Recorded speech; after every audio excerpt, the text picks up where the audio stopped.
here. If I could have someone by the door just close the doors for us, that would be great. I'm Michelle Ostrander. I'm the president and CEO of Freedom Service Dogs and on the ADI International Board. We really appreciate you all being here. This is going to be an amazing panel with experts up here, so I'm going to turn it over to them to introduce themselves, and we will get going. Thank you.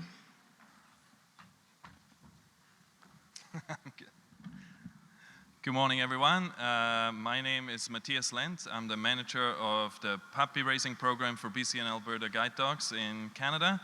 I'm also the chair of the Working Animals Division of the IABC, which is the International Association of Animal Behavior Consultants. For anyone wondering, to no fault of my own, 4 weeks ago I got hit by a car. So this is why I got this funny leg. Good. So my topic today is shaping away fear of unknown surfaces. So I'm gonna talk specifically about dogs being afraid of unknown surfaces, but this could be applied to other areas. For example, a dog that is afraid walking through doorways or such. Learning objectives today are to explain the advantages and drawbacks. Oops, there we go. To explain the advantages and drawbacks of using various techniques to overcome fear of unfamiliar surfaces, to understand the shaping technique and its application to overcoming fear of surfaces, and to enhance the effectiveness of training by minimizing pressure. And that's really what it comes down to, minimizing pressure in the training.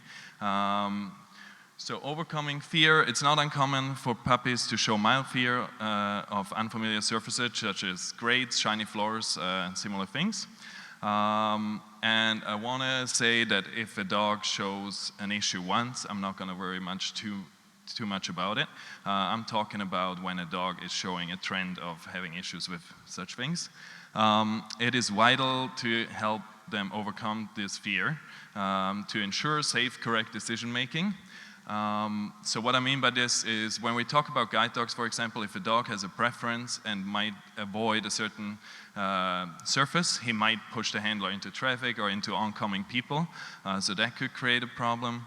Another situation could be an assistance dog that is taught to pick things up off the floor, and then the wallet falls onto a grate, and now the dog refuses to do its task. We also want to minimize stress on service animals. We all know that they're exposed to a lot of different stressors, and whatever we can do to help minimize that stress, we should try and do. Next, so I'm gonna talk about different techniques and compare them to shaping. So what I'm gonna talk about is the leash pressure, luring, targeting, and then shaping. So talking about leash pressure first, the pros, it can be used with dogs that are not food motivated. So not really a problem I have because we mostly work with labs, but if I had other dogs, maybe I would consider leash pressure. I typically don't use leash pressure, but I didn't want to ignore it.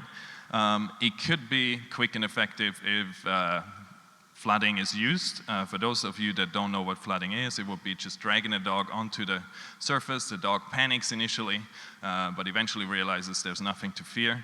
I'm not advocating for flooding, but I wanted to mention it because it can be quick and effective, so it could be a pro. When we talk about cons, it can exacerbate the fear, so that's why I don't use leash pressure. A lot of times, if we just drag a dog on, it gets worse, and they don't want to do it again. It can be an unpleasant, or usually is an unpleasant learning experience if you use leash pressure. There can be other ways of using more communicative leash pressure where we teach the dog to move into leash pressure, but still, it's not my favorite way to do things. Next, we have luring. So for luring, it can be very successful with mild fear.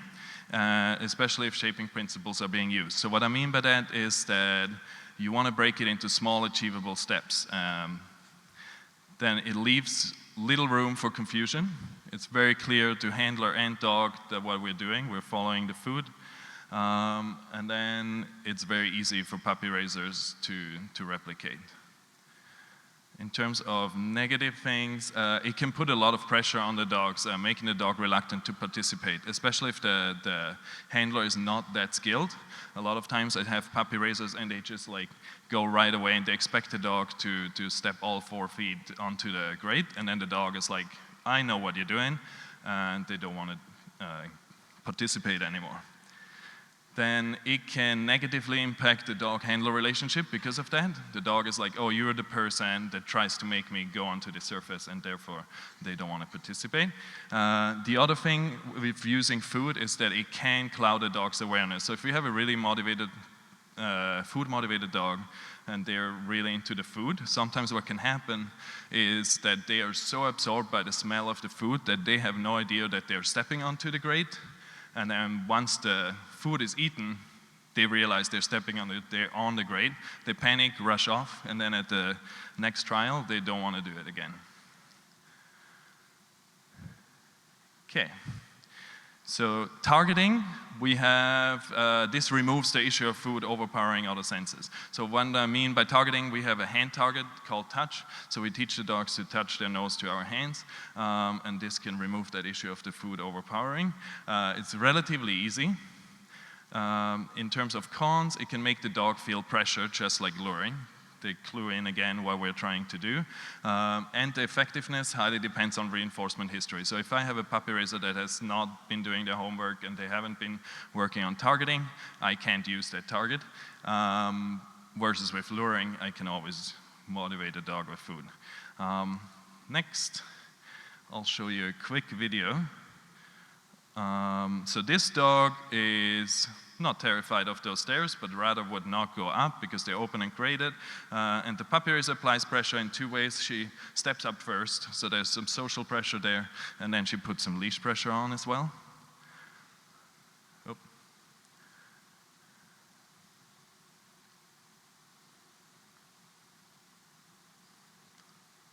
And the dog says, no, thank you.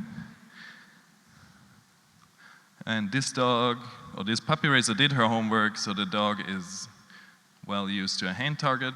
So I suggested to do a touch, and the dog goes right up.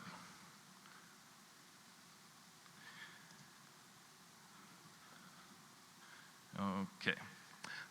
Shaping technique. So what I mean by the shaping technique is to break the task into small, achievable micro steps, to work the dog through each step upon successful completion of the previous step, and have the dog set the pace at which to move forward, minimizing pressure. So that's really what it comes down to. With luring and targeting, we are telling the dog, come this far. With shaping, we kind of let the dog set the pace and therefore minimize that pressure.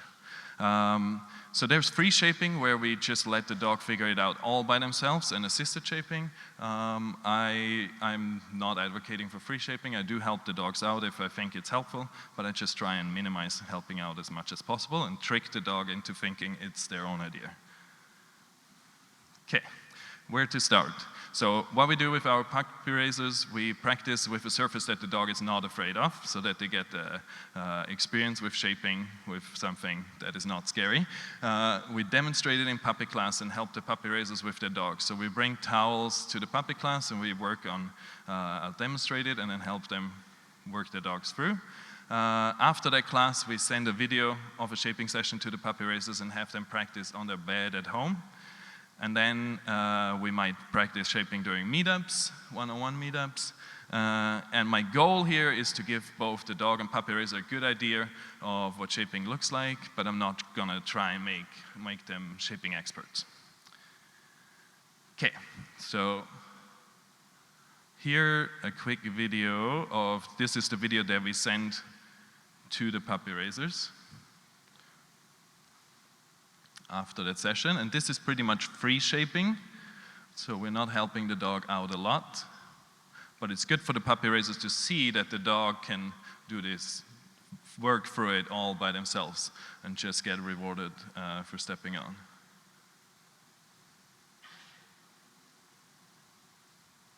So dog steps on, we mark reward, and we reward away from the surface. This is to to get another repetition going right away. So the dog is away and then moves back to the bed. When we work on surfaces that the dogs are afraid of, it can also have the benefit of avoiding overexposure, because if I reward the dog on the grade, that could be too much. If I reward away, I give the dog an out to get away from the grade again. Okay. Me, myself, if I work a dog through, I don't write out a training plan. I usually can just wing it. But for my puppy raisers, I always try and, if I send them home and want them to work on it, I give them a training plan just to help them, because they always want to move too quickly. So a training plan can really help. So a training plan that I might send to them would look something like that. So step within, so this would be a dog that that was going within a foot of the surface at the training session. So I'll write a training plan like that. Sniffing the grade, I always pay once and then not again, so not that the dog thinks they're supposed to sniff the grade, but it can be helpful, shaping it into the right direction. So I'm just gonna go through this. There. Okay, then now a video of myself working a dog that actually has an issue. This is the only video I have of a dog that wasn't happy. The puppy raiser videotaping it is about 80 years old, so that explains the videoing. And this dog is 4 months old, has never been shaped before, and just got handed over to me. So she's a little jumpy, a little activated, so it could look better, but it does show the process. So it's a fairly long video, but it shows the whole process. So I am trying to help the dog out, just stepping towards it, and then any interaction with the grade, the foot on it, I'll mark and reward, and I reward away from the grade.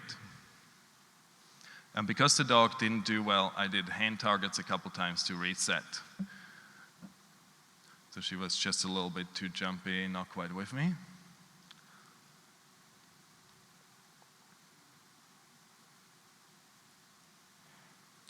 So we still see some hesitation there.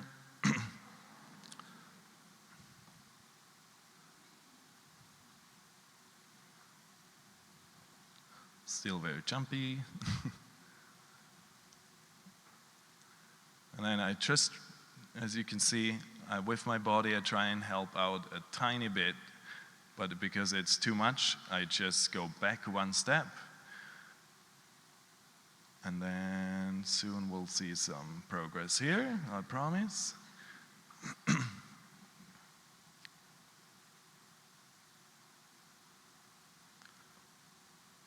Good, and you'll see now the dog is gonna start to really figure out what's going on. It's like, oh, every time I step onto the grade, I get rewarded. And then that's when things start to shift. So I'm gonna help out again. And then I think this repetition is where the dog really is like, nope, okay, no problem. I'm gonna step on it, great, and I'll get the reward. Still jumping. Good, so now we see the dog is actually kind of having fun. It's like, oh, I get it, let me step onto the grade. And then you can see that the movements are becoming much more smooth. And oftentimes I can get a dog within one session to really like the grade rather than just accept it.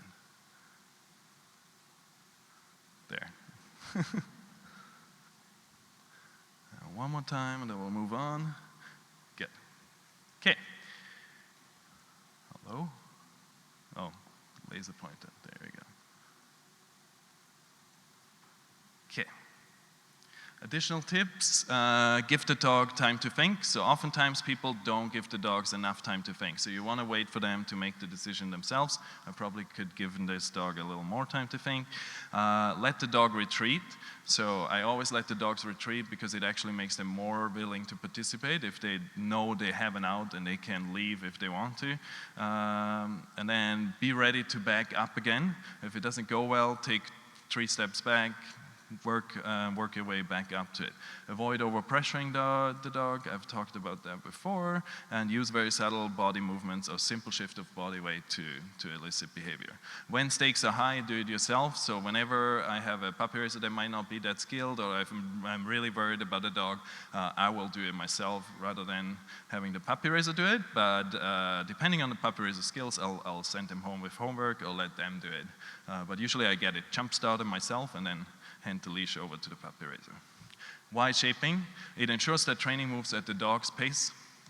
It builds truly positive feelings about the surface rather than just acceptance. It makes the dog's idea and creates a stronger behavior. It empowers the dog and builds confidence. And it carries a low risk of damaging the handler-dog relationship or exacerbating fear. I'm not going to ignore the cons of shaping. What can happen is that you build too much value for the surface. So I've had dogs that then were seeking out manhole covers because I've rewarded them so many times for it. But that's an easy fix. Usually if you stop reinforcing them for it, they stop dragging you there. And if that's not enough, you can always treat it like any other distraction.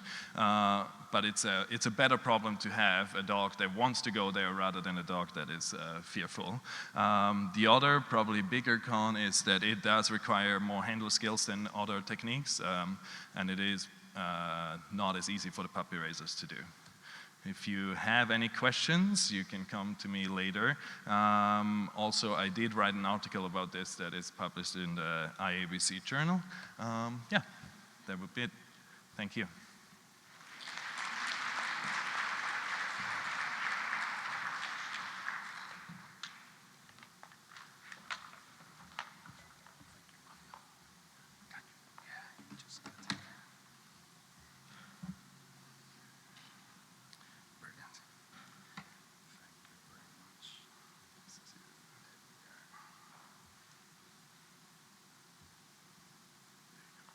Thank you very much. Oh, is that it? No. Is it yours? There we are. It's no. There we are. Thank you. Good morning, everybody. I hope you are having a fabulous time. And it's always humbling to talk to an audience like this because when you've been many years in this industry, you realize that not many things are entirely new recently. Most of us work with the same parameters and basics. So I don't got to give you a topic. I got to share with you some of the practices that we utilize in Assistant Dogs Australia. Many of them based from my experience with Guide Dogs UK and Ireland, Spain, and other countries, and how we evolve in our understanding of other things more than techniques.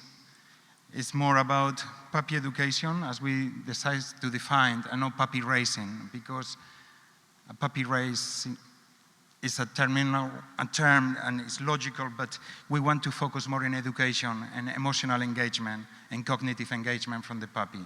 So that's why we just use puppy education. So I have to change this at the same time here. There we are, thank you. So this is the services we provide at this moment in time. Our industry needs to be very flexible these days. Technology is catching up with the needs of people around the world. Yeah? What is mobility dogs or dogs for diabetes can be changing because technology is taking over, and our waiting lists will change and the priorities will change from the people who need these assistant dogs. So we're working, as many of you, on all these kind of services. This is one of our dementia clients. Very interesting, was a scientific mind. He was 83 years old when we placed this dog with him and his wife, and it was a pilot project, but just to share with you these kind of things. This is one of the stacks. I always find very humbling again and almost worrying when you said training success rate 96%. It's not because we produce crap dogs and we pass everything, but because we have a lot of possibilities to match the right dog to the right service. And I think that is the key factor in having a very flexible workforce and team that is able to really support this this way of thinking and working. Although 96% sounds fantastic and so on, I always said to our board, be prepared for that to be lower all the time, because we are aiming for quality all the time too. So that is an important factor. Okay, so this is some of the stacks. I don't go to bore you too much with this, but puppy education program, volunteers and relationship building is, of course, the backbone of our success, like for yourselves. The use of facilities like prisons has become fundamental for us. We can have the use in a flexible, very flexible use of the prisons by troubleshooting sometimes. That puppy that is become a little bit more challenging for a puppy educator, we take it maybe for a prison program for a very short period of time, and that has been proved very, very successful. Puppies who really balance and grounding themselves emotionally by having a consistent environment. We are constantly talking ourselves about how much we put in the puppies, what is important, what is the real important things in puppy education. So, yeah, the staff is always fundamental in puppy education, staff who is knowledgeable, flexible, and people engaging. It's very good to know a lot about dogs, but if you don't know about people, as you know, it's very difficult to keep these programs with high quality and high retention. So this is some of the basics again, but that you, I'm sure, all do.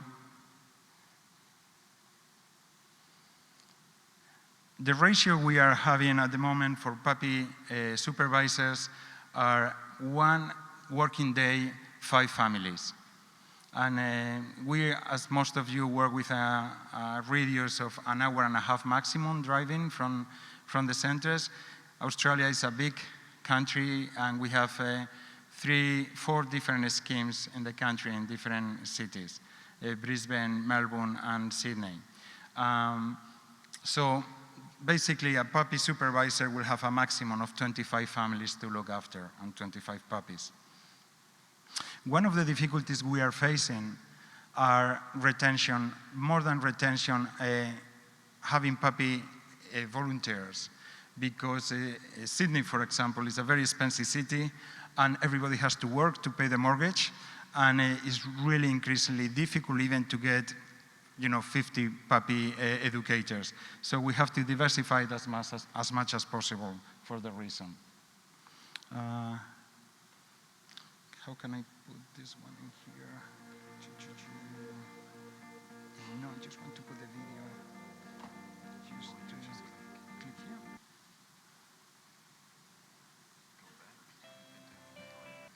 Okay, sorry. There we are. We all loved her when we first saw her. Mocha was assigned to me when she was about 9 weeks old. She has been very good company just because she is cuddly and cute, and watching her progress was very rewarding. When I first got her, she was very eager to learn.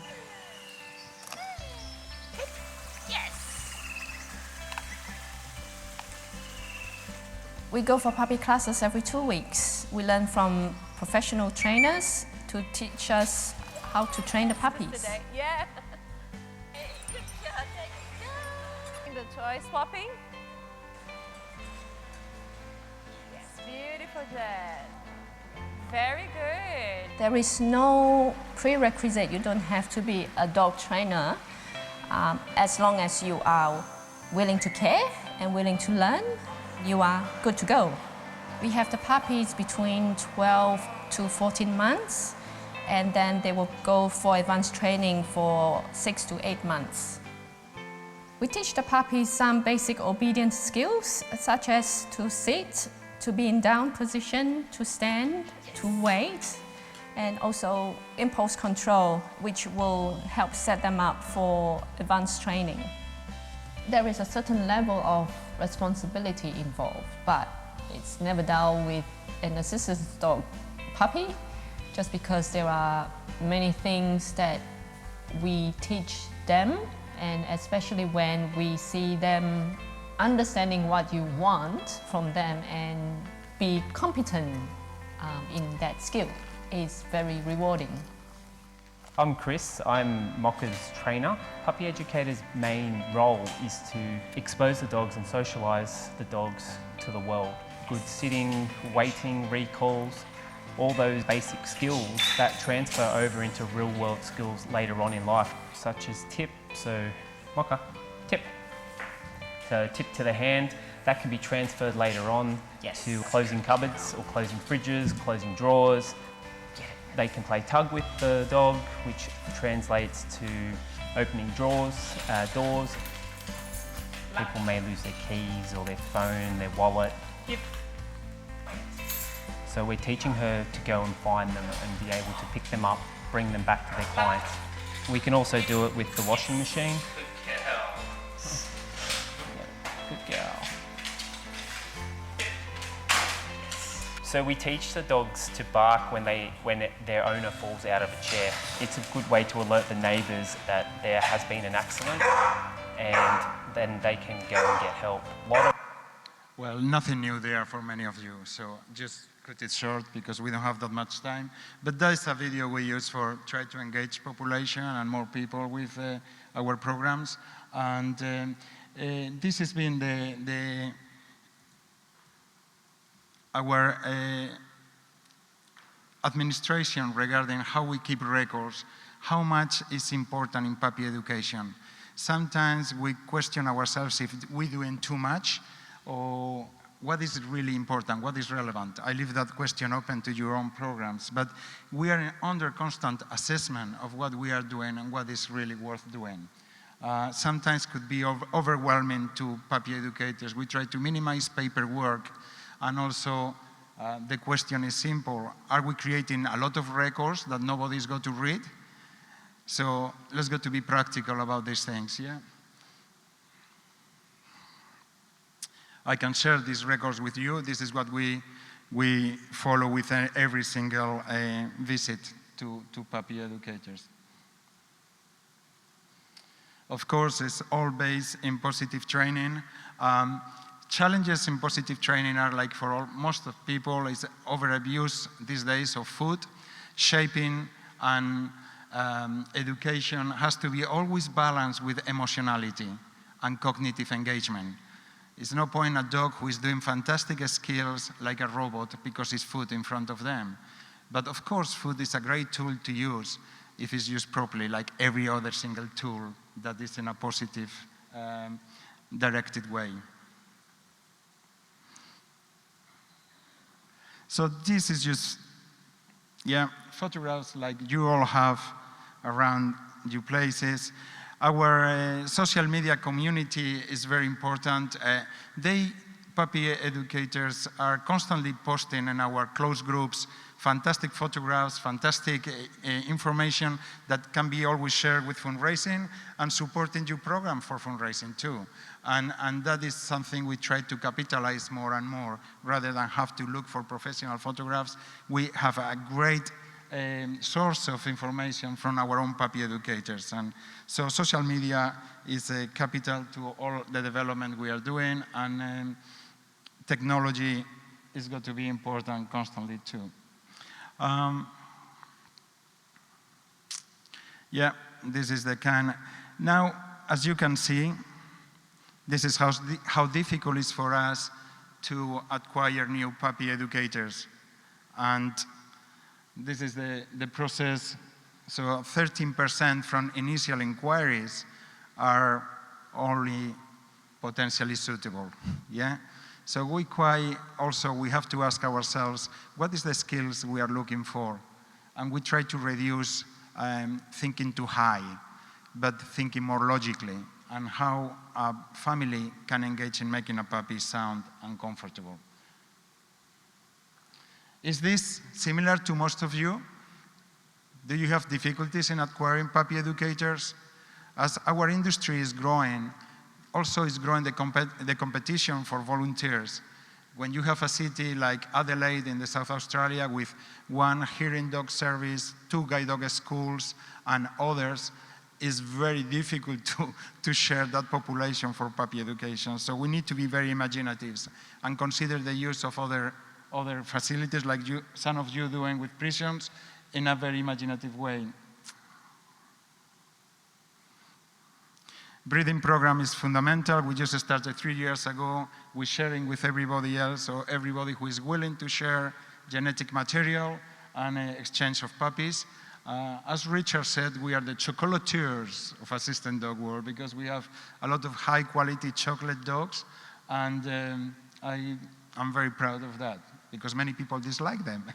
So it's also important to use different breeds for the skills of the staff. So at the moment we have a Dalmatian, a Bernese Mountain Dog, a Border Collie, because when our staff is getting into one mindset of working with dogs in a specific way, and they found very difficult to change with a different breed. So it's good to keep the skills up and thinking slightly different, having different challenges and so on. Emotional engagement, cognitive input and output from the puppy is fundamental. We base most of our work on that. Thank you very much. I'm sorry if I didn't give you anything new, but just to share with you. Thank you.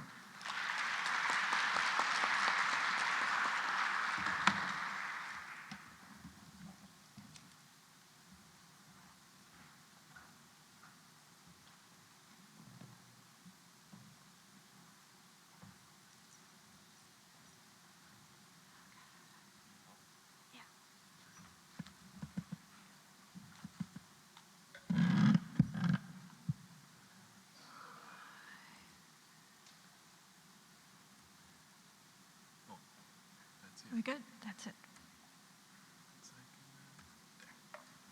Thank you. Good morning, everybody. My name's Deb Donnelly. I am the Puppy Development Supervisor at Leader Dogs for the Blind, and I'm here to talk to you this morning about our puppy raiser training weekends. So just a little history about our puppy raisers and the reason that we started to do this event.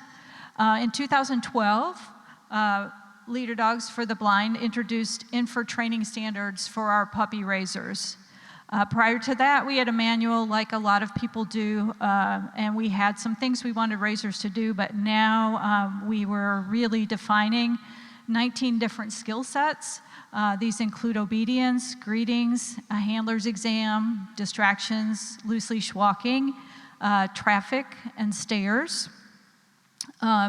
Volunteer assessors were selected and trained with the goal of puppies being assessed one time between 10 and 14 months of age. The assessment would be a snapshot of the puppy's skills with the raiser, and mandatory compliance began in 2013. We designed these skill sets with our training team, our breeding team, and with our puppy development team.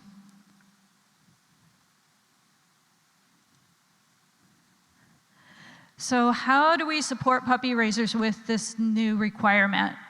So Leader Dog typically has raisers in 20 or more states. Some of them live hundreds of miles from our campus.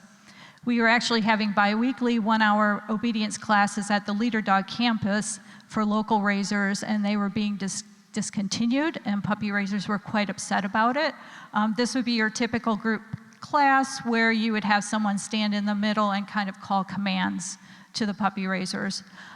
Puppy raisers could also meet with their assigned puppy counselors once a month, but those meetings at that time were primarily social events. So up until this point, there was a lot of socializing with our puppy raisers, and in part because we had a very robust prison puppies part to our puppy raising starting, we were finding out that we liked our dogs to have a little bit more training when they return for their guide dog training. So we came up with the idea to host weekend training events at Leader Dog. They were initially 2-day events, which right now I'm like, oh my gosh, I can't believe we did that. But we would have one full day of training, and then they would come back on Sunday for about a half a day of training, and we would have social elements. We would have tours. We might have a speaker come in, and these were held quarterly. And then in 2015, we decided to renovate our Canine Development Center. This was a $14 million renovation that we were doing an expansion, and that kind of took away some of our space that we had for holding these events. So we had also kind of condensed what we were teaching, and these became one-day events, and they were then held every other month. This is our Canine Development Center as it looks today. So at that time, though, classes were taught exclusively by our leader dog puppy development team members. We have a very small puppy development department at Leader Dog, so there's basically 2 or 3 of us that could do the teaching. But the weekends were a huge hit with puppy raisers, and we regularly had people come from long distances to attend the event. They really enjoyed themselves. So talking a little bit about the structure, there's a lot of organization. We always say that putting on a training weekend is like putting on a wedding. So a lot of stuff happens behind the scenes before the event. So we basically have 3 classes. We have puppies that are under 4 months of age, puppies that are 4 to 8 months of age, and puppies that are 9 months or older. Just a little aside to this, when we started doing this, one of the things we were trying to do was improve our puppy return rate. So the raisers who kind of throw up their hands when the puppy is 6, 7, 8 months old and return it for what we call a finishing raiser. And as a repeat raiser, most of us would say that we will start the second puppy a lot sooner than we did the first puppy.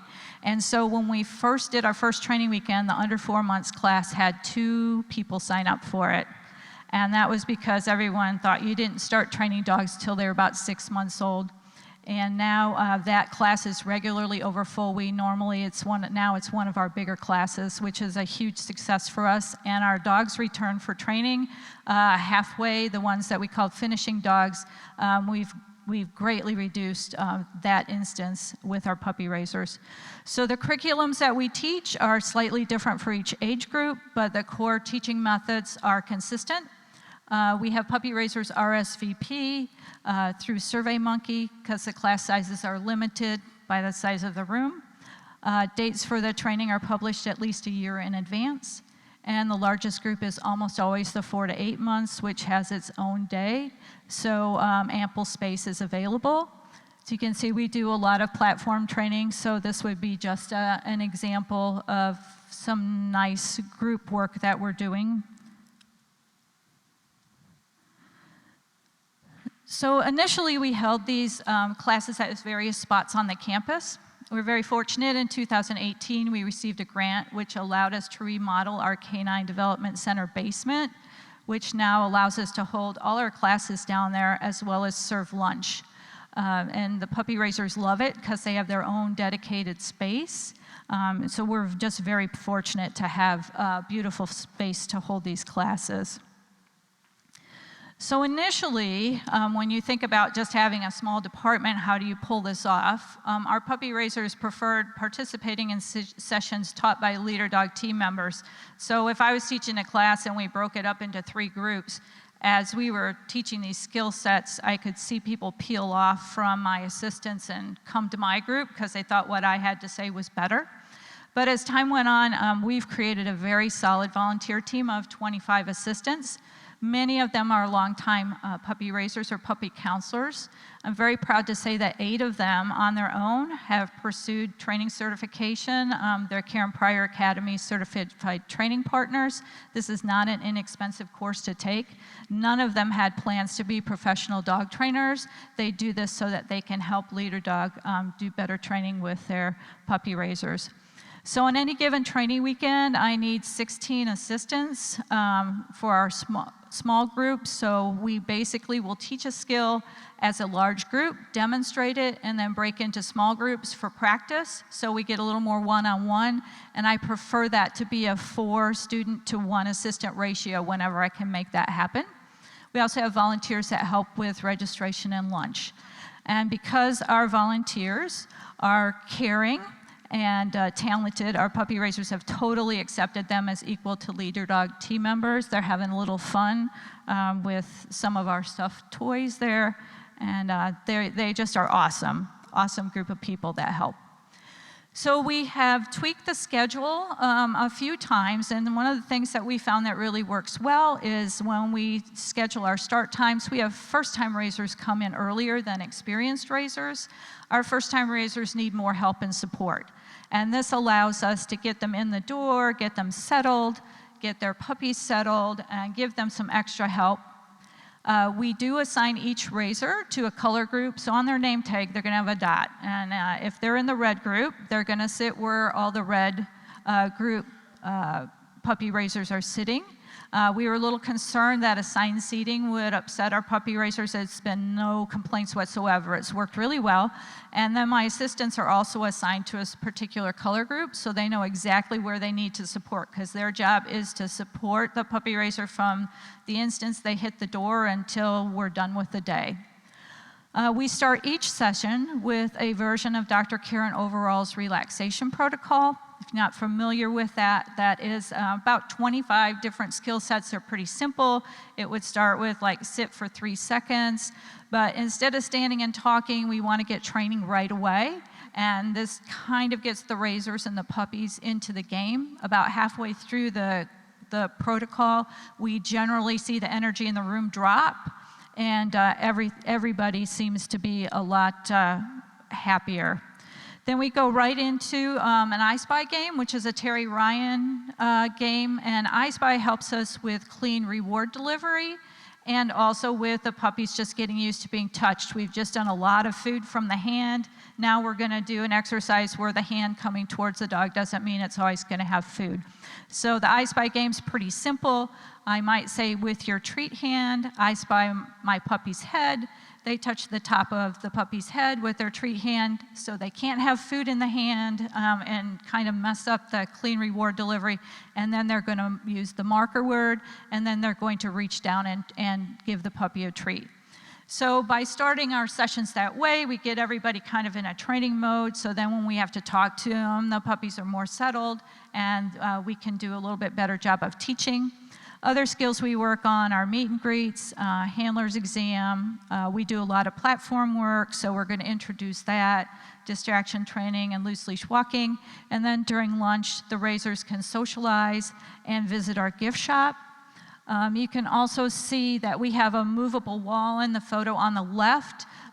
We do concurrently teach the under 4-month and the over 9-month class on the same day, so we have a movable wall, so we can do 2 classes in the same area, which is really handy.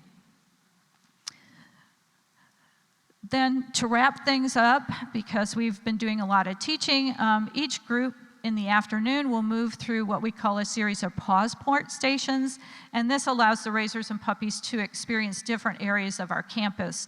Believe you me, our raisers love the behind the scenes, to be able to go do things in parts of the building they normally don't have access to. So examples would be putting the puppy in a training vehicle, introducing a puppy to our canine suites and calm dog protocol, practicing stairs, elevators, obedience, and separation. Each puppy is weighed and given an exam either by a leader dog team member or a visiting vet student. And our puppies that are 9 months or older typically go off campus for part of the day to practice skills in local areas where guide dog training typically occurs. So this would be an older group at our downtown training building, which is where we have our clients start learning to use their guide dogs. So this is really good experience for dogs that will be coming back for training within a few months. So positive reinforcement training is also about being positive with people. So if you're not a good teacher or supporter of your students, then they're not going to hang around. So we do tag teach with our puppy raisers, and we tag or reinforce our participants by giving them a raffle ticket. So an example might be they volunteer to demonstrate a skill, or they are having success with a skill that was hard for the team. We'll hand out a raffle ticket. We have a prize table. We're on an honor system. our participants can turn in their tickets for items. So budget is always a concern, so we started out slow with small items like poop bags, because everybody needs a roll of poop bags and they're cheap. But recently we've had some nice donations of some high quality items. The gift shop's been giving us t-shirts. We have puppy raisers that bring things to put on the table. We also do supply our puppy raisers with a variety of treats. We want them to be very prepared to be able to train all day. We also do 2 regional trainings per year where I travel with 3 or 4 assistants and put on the same day of training in another location. We usually go to Chicago area once a year and different locations such as Indianapolis, Wisconsin, or next month we're going to Kansas City. So we do have raisers that are pretty far flung within our raising group. So the benefits of holding these training weekends, which are a lot of work and a lot of time, but what the benefits that we see is that each raiser and puppy are assessed on their in-for training skills by the volunteers. So they fill out assessment sheets, they put on a weight and a body condition score. So if we've got a puppy that's a little chubby, we can start following that. All these assessments are put into our system. So our training team, our vet team, our breeding team can all look at what happened on that day with that puppy. Unlike classes of an hour and a half, we have the raisers all day long. So it's not unusual for a puppy raiser to come in struggling and just on shaky ground and maybe in tears, but by the end of the day, they're smiling and ready to take on the challenges. And from training session to training session, it's possible to see remarkable positive changes in our puppy raiser teams. The puppy raisers can also support each other, they socialize, they take photos with litter mates, and in general, they just have a good time. We regularly have puppy raisers attend from remote locations such as Colorado, Missouri, Massachusetts, Minnesota. And the icing on the cake is that our guide dog mobility instructors continually compliment us on the positive changes in the skills of our puppies once they've returned for guide training. Thank you very much.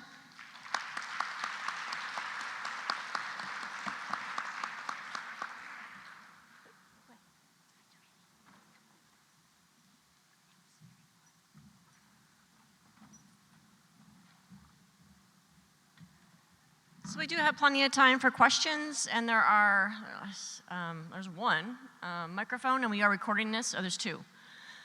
So if you'll please go to a microphone if you have a question, or if you have a best practice you would like to share with us, we'd love to hear that as well. My question is for Deb. How long do you spend on the relaxation protocol? How long, like how many minutes does that take? Okay, can you repeat that? How many minutes do you? The relaxation protocol that you do at the beginning of class? Oh, yeah, at the beginning of class. So a relaxation protocol is probably going to take under 10 minutes. Okay. If you time it, it's about 7 or 8, but we might slow it down a little bit if somebody's struggling. In fact, all of our puppy counselors start their hour sessions with some sort of modified version of that. And it just really sets the tone for the puppies know that we're paying, and it gets the raisers kind of in the training mindset. So. Yeah, our puppy classes, I feel like people come from work, they come from picking up their kids, whatever. Everybody's kind of in that frantic state of mind, and if you start the class on that note, it's gonna follow that trajectory. So I think that's a good idea to take a pause and let everybody just relax. Yeah, it does. It helps a lot. And I know myself, I tell this story because I'm a puppy raiser too. So I was the puppy raiser who came 10 minutes late to the meeting, which I tell my puppy raisers never to do. And I missed the relaxation protocol. And I just have to say my puppy was a little out of sorts for the first 15 or 20 minutes. And to me, that was like, that's why we need to do this. It makes everything so much easier. Yeah, so if someone comes in late, you just start on time, you don't wait for the latecomers? Nope. No, the best way to keep people from being late is to always start on time. Okay. So if they think you're going to be standing there socializing for 10 minutes, they don't care if they're 10 minutes late. Yeah. So, okay, thank you. You're welcome. My question's for Deb as well. Did you see a change in your retention rate once you started these classes? You know, I don't know that we track that. Our retention rate is about 60%, but I do know that I am very confident that we have some first-time raisers who would not have come back if they hadn't been able to have that experience. You know, we all have to take people who might not be particularly good dog trainers, and puppies can be a struggle. And so in this way, they really feel like they're getting supported. I find it interesting that our day assessment reports often differ from the puppy counselor reports, and that's because they've got 15 people, there's one of them, and they've got an hour. They just can't give all that support that we can give them at a training weekend. Plus, I think the other puppy raisers being there and having the social element is really important too. Other questions? Yes. Do you play the tape, or do you do it yourself with the Karen? So relaxation protocol, Karen, you can download an MP3 to do it. So if I'm practicing it myself, that's how I do it, but I read it.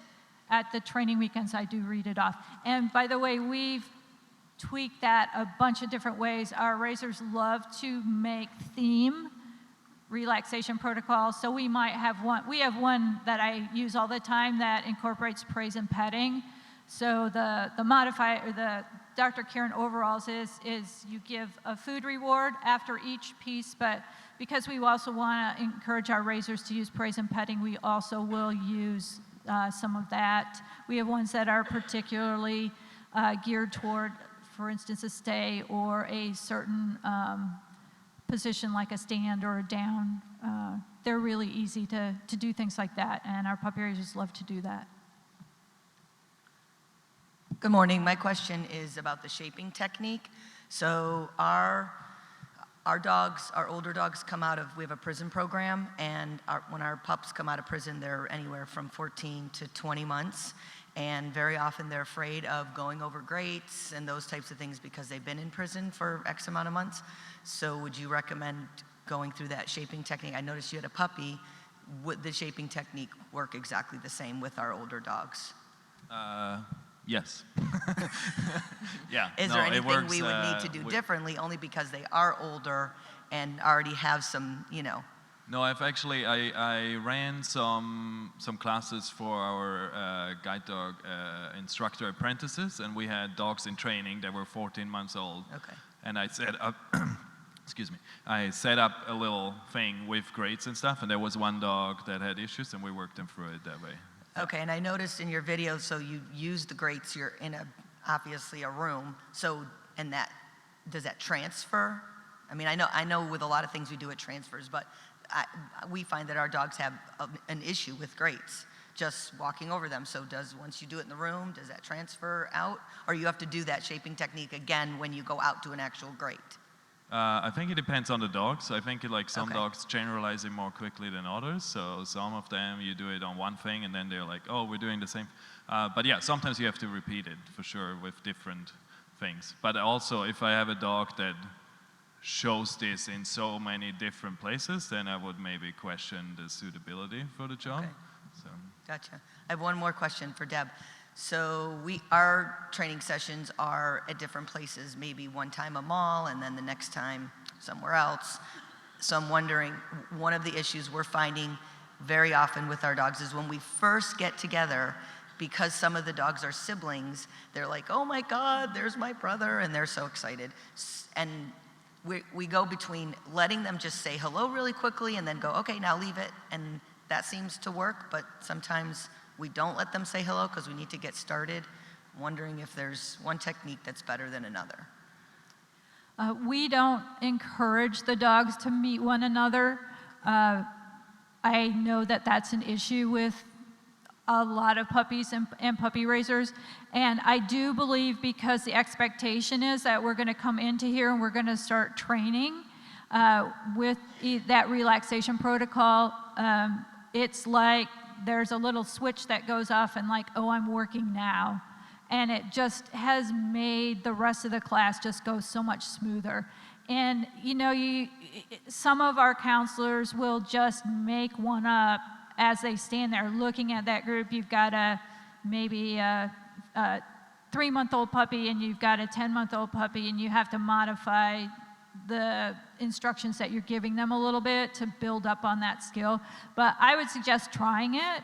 It's a simple thing to do. It's already written out for you, so we all love that. And it really, it takes about halfway through it, and all of a sudden you're like, wow. When we started the training weekends, I'll be honest with you, it was chaos. We had dogs going after one another, jumping on each other, all that sort of stuff. And we routinely say, why did we not videotape that? Because that's not what we have today. I mean, it's just lovely what we have today. So I'd encourage you to try something like that. Great, thank you guys. Good morning. My question is for Deb. Deb, do your puppies get additional training instruction in between the bi-monthly group classes, or is that the main training instruction they get? Does that make sense? Right. So they are assigned to a puppy counselor who's an experienced puppy raiser in a geographic location that would oversee those puppy raisers, and they're required to meet with their puppy counselor once a month. Some of the counselors do more activities than that. And we also, in the beginning, support our puppy raisers. Every week they get an email. We call it a puppy raiser timeline. And that email says common behaviors you're going to see in that week of development of that puppy, things you should be training on that week, and then what might be an appropriate socialization opportunity for that puppy.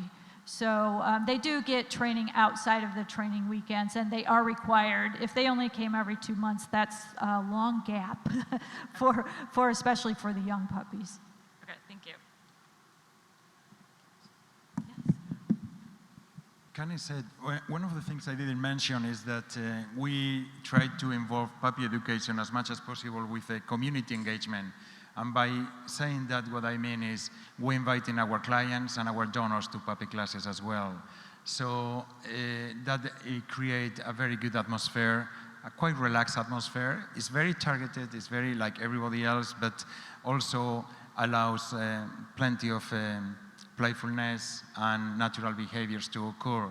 And that's it, basically. But having clients in puppy classes really inspire the puppy educators, really inspire the final goal, and that support a lot our program. That's awesome. Okay, I had a question for Deb, because you said they had limited spots to RSVP for these big bi-monthly trainings. So if raisers can't make it, what do you do?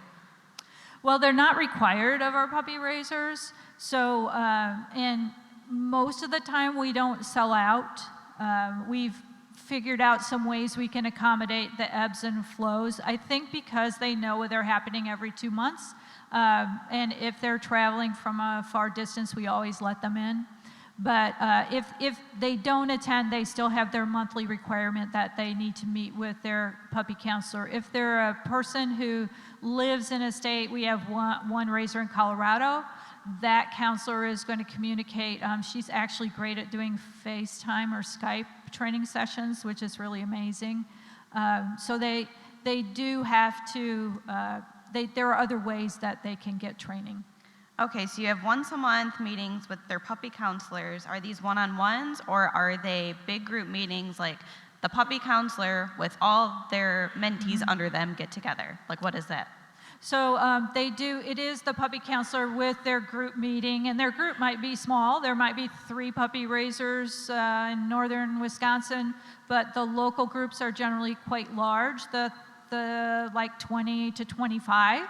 But those people also have lots of opportunities locally to go places, so they don't usually all show up to their counselor meeting. So I know as a local puppy raiser to leader dog, I might have 20 opportunities a month to go and do some fun things and have some training with my puppies. But when I lived in Indiana and I was that was our once a month meeting, but everybody made a big point to be there. But part of our reason for doing the training weekends was so that somebody who worked would be able to come up to Leader Dog and have that opportunity to have training, have that kind of hands-on training we offer there.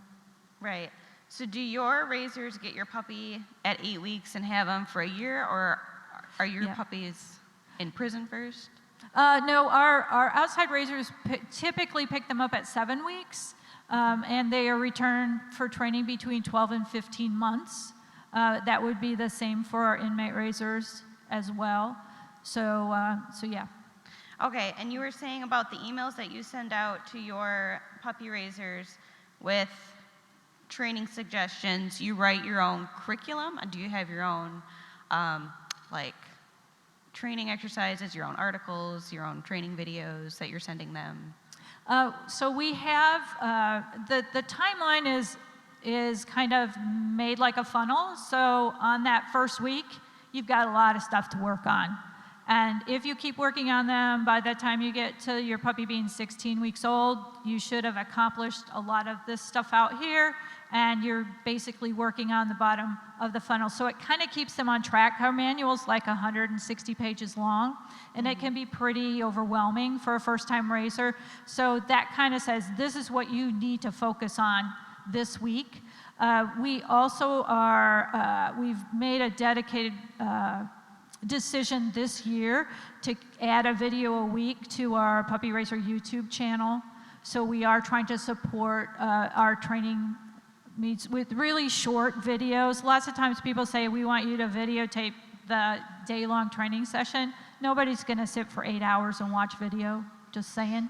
So whenever we have an opportunity, we try to do little short snippets of training that could be useful. And we do have a newsletter that comes out every couple months that has training tips as well. We have a Puppy Raiser Facebook page, Puppy Raiser and Breeding Host Facebook page, which we were hoping people would be interested in training, but the reality is that's a social group. So. Okay, last question. Sure. And this one is actually for the gentleman from Australia.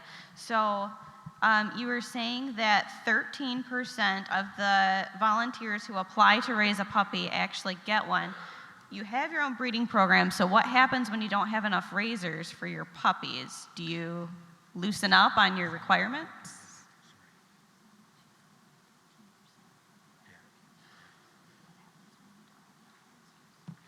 Okay, well, basically we always get the races, or the puppy educators, but it's a full-time task. It's not something that we can relax with, and what we are improving a lot is our communications through the website, because many people apply without understanding what they're applying for. So the retention is still there. We have a high success retention. Thank God that is still happening. But acquiring new puppy educators is proving difficult. So the prison is supporting in a very good way, and also in being flexible. Some people maybe cannot do the full-time puppy education, so that maybe they compromise to do the first 3 months. And then we have somebody else for the 6 months after. So we try to be really flexible in all these areas, because otherwise it will be impossible. Thank you. Thank you. I'm sorry, it was an echo and I couldn't get the question. Yeah. Hi, I'm Margaret from PADS and Deb from EENPS, and I both have a joint question. And the question is for Alberto. Is the ratio for puppy educators to puppy raisers, did you say it was 1 working day for 5 families? So 25 dogs total? So basically a full-time puppy supervisor will have a maximum of 25 families, 25 puppies, yes. And this is a clarification question. Did you say that in the first 6 weeks of the puppy staff person will go visit each family once a week? So when the puppy is placed, like 7 to 8 weeks, they are having a visit a week for the next 16 weeks. So at least another 8 weeks, they will be visited once a week at home, and include them in puppy classes as well. So with socialization, we try to measure how we can balance this overexposure sometimes to puppy in a more gentle way, and it's been proved very successful.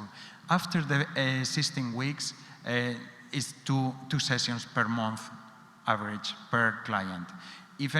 And I want to give this space to the puppy supervisors because we want to have quality time, one-to-one on puppy classes. So if we don't have that quality time to input, to train, to educate the people who is supporting us, we only doing half of a job, I think. We could have probably more puppy educators per supervisor, but the quality and what is coming out of it probably will not be as successful, perhaps. So we try to keep that balance. What is the average number of puppy educators around for your organizations, for one full-time supervisor? In your case, how many do you have? Well, we have a number of part-time people, so I think we have about 120 puppies for 4 full-time staff. Right. But part of those people are part-time. You know, it's cultural things as well. Every country, every organization has different needs and priorities at different times of their history. So I am not very dogmatic about it. It's just, this works for us, but maybe it's not suitable for other organizations, is all I am saying. And last question for me, the one-on-one classes, are they in the puppy educator volunteer home or on a field trip, or? So what we try to incorporate is a home visit with a field visit. So they have quality time again with the supervisor, and they can support them a lot more in specific areas. And one problem I found in Australia when I first arrived with guide dogs was that the dogs were fantastic in shopping centers and malls, but they wasn't very good in grass areas or in normal street walking, you know. So I tried to balance that a lot more. And I asking the team that we need to really balance in between street walk, grass walk, and shopping centers. And that is why the time is required a little bit more. Yeah, that's. Thank you very much. Thank you to you. Cheers.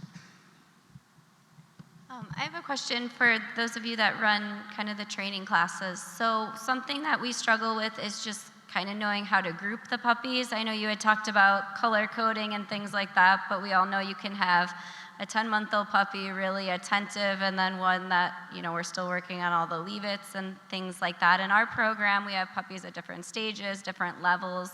So we do try and group them by age, but also, I mean, some of it gets to the point of like ability, and if you can't, you know, leave food on the floor, why am I working on higher level skills? So kind of how do you go through your grouping? Is it based on the age, the dog's level, kind of trainer ability plays a part in that? Or I guess we just have trouble finding the best way to group dogs in terms of classes, or does it not matter? Put everybody together and go from there. Actually, I do think it matters. So within our groups, so within our, say our puppies under 4 months, there's going to be, we're going to have to decide what that group of 4 is, and we pretty carefully like go through, we know who's coming. So this is a first-time raiser, and here's a really experienced raiser, and they would do really well if they were in a group together. Okay. When I do the 4 to 8 months old, I used to do that until I had to teach regional, where I had a 6-month-old puppy and then 3 11-month-old puppies, right? So I do that one strictly by age, and that has worked really well. So if they're 4-month-old puppies, they're in a small group, the 5-month, however that works out. I don't think for the older puppies, it matters nearly as much. You know, we kind of say if they don't have the skills we need them to have by that age, probably not going to get them. But what I do find with them is that real life experiences are much easier. Those dogs being in a small space together typically don't perform well. That's why we take them out on the road. If I can see them out working on the streets, I can see the dog and team how they really are. So that would be my suggestions.